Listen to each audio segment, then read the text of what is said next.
You talked about this being your childhood dream. Can you talk briefly about what that little girl inside of you felt when David Greybeard approached you for the first time and you had your first interaction with him? The first time I really met David Greybeard up close, I'd already seen him using tools to fish for termites, but not too close. And at that time, I was mostly learning about the chimpanzees using binoculars from a distance. And then when I got back from the hills one evening, my mother, she came with me to start with because the authorities wouldn't let me be alone, but she'd left.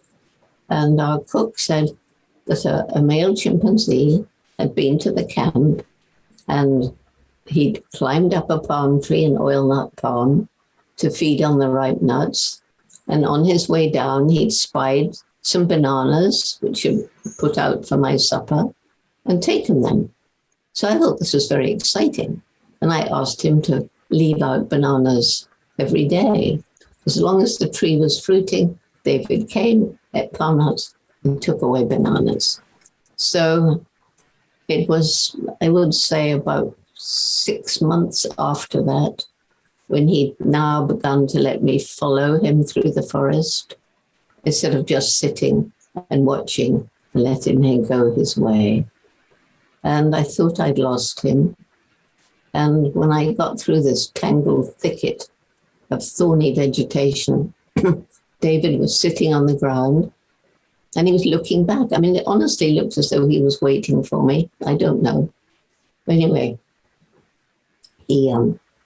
I went and sat near him, and lying on the ground between us was a ripe red palm nut, which chimps love. So I held it out to him on my hand.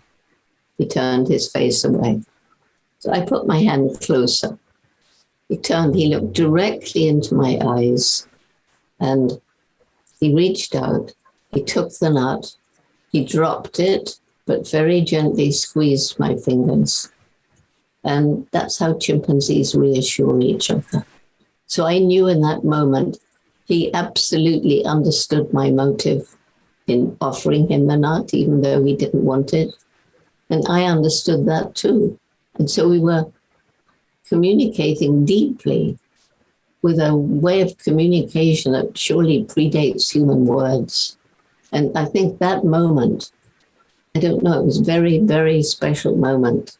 And I think that's when I thought, well, I'm going to spend my life working with chimpanzees and for chimpanzees.